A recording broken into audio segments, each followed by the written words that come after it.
Welcome to Christmas Stories. Every day in December until Christmas, I will be reading you a story. Behind me is the Advent calendar, and in each of the pockets there is a title for a Christmas storybook. I hope you can join me every day and we can enjoy these stories together. Today is the 4th of December. I wonder what the story is going to be today. Let's see.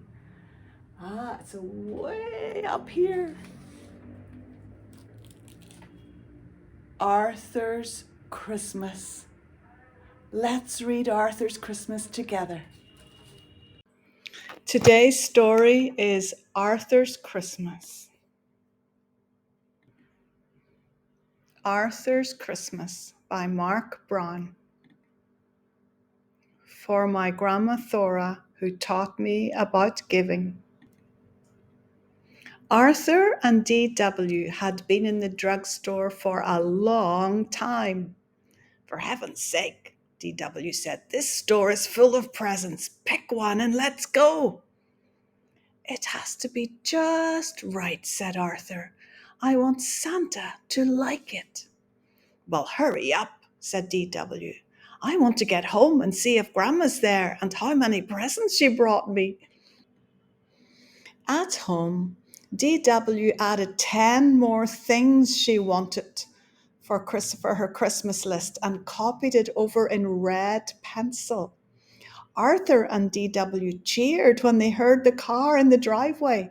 Grandma, are there presents in there for me? Asked D.W. Grandma, do you think Santa would like new mittens or gloves? Asked Arthur. Whatever happened to hello, I'm glad to see you?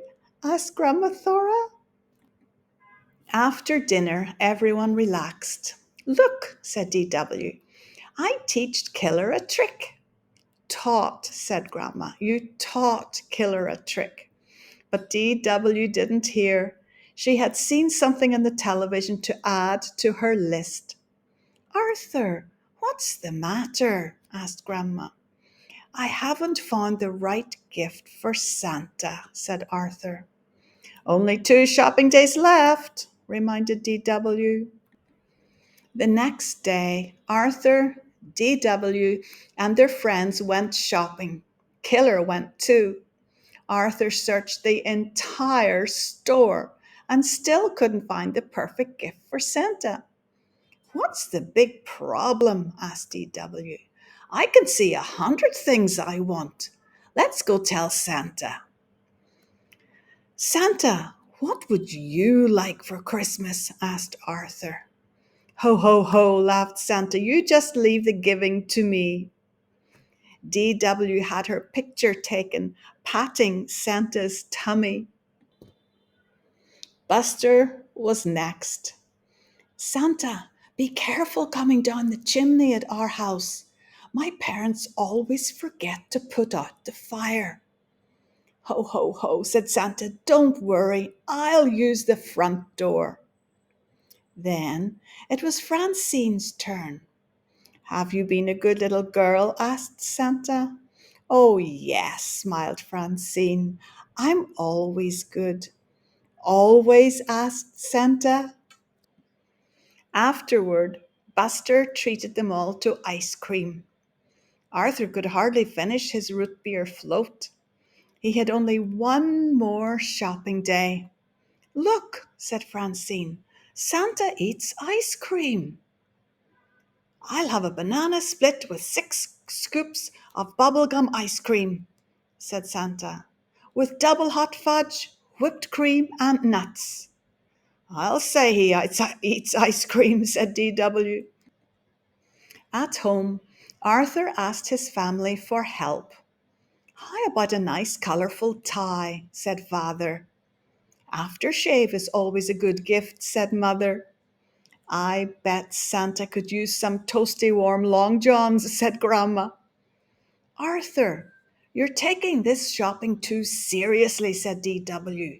Just do what I do, get everyone the same thing. That afternoon, everyone was getting ready to go caroling. But Arthur didn't have time for Christmas carols. Time was running out. Please come along, begged DW. I'll be the only kid. And besides, Mrs. Tibble always gives us a present and hot chocolate. Arthur went window shopping instead, hoping that would give him an idea for Santa's present. Santa was ho-ho-hoing and drinking a diet root beer at the car wash. Moments later, Santa was at the Golden Chopstick eating sub gum chow goo. Santa must have run to the deli at the corner of North and Main. The waitress shouted Santa's order to the cook. Catch a fish, hit it with rye, and put a pair of shoes on it. Santa sure eats a lot, thought Arthur. Finally, Arthur went home. He hadn't seen a single thing in any of the store windows he thought Santa would like. Santa was on TV eating Papa Piper's pickled peppers. That's it, said Arthur, and he started making his list. Arthur counted his money. DW, he said in his sweetest voice. Okay, how much do you need? Asked DW. But only if you promise to stop being such a grouch. The next morning, Arthur gave DW half of his list, and he took the other half. DW had to keep Killer out of the kitchen while Arthur made Santa's present. What's all that noise? Asked Father. Arthur is making a mess, reported DW. The kitchen door opened and Arthur sneezed. Mom, how many cups of pepper in pickled peppers? He asked. Maybe I should help, said Mother. No, please, said Arthur. I want to make Santa's present myself. Just tell me how many sticks of gum in sub gum chow goo. Poor Santa, said DW. Hours later, Arthur whistled while he set the table for Santa. What's that? Asked Father. Pickled peppers, a hot fudge sundae on bubblegum ice cream, and sub gum chow goo. I sort of combined Santa's favourite foods, Arthur explained. What's that big lumpy thing that's moving? Asked Grandma. A pizza to go, said Arthur, with everything on it. If you want Santa to come, you'd better go to bed, said Mother. If we want Santa to come, thought DW, we'd better do something about that food. DW couldn't fall asleep. I have to do something, she thought.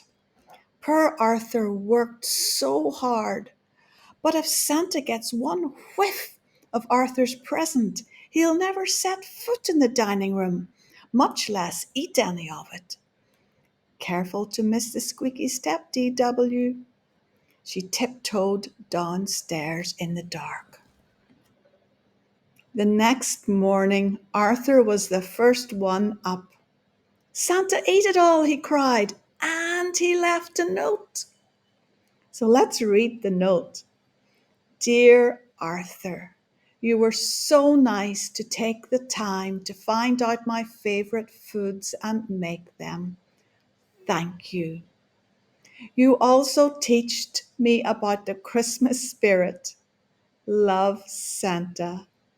P.S. Aren't you lucky to have such a nice little sister?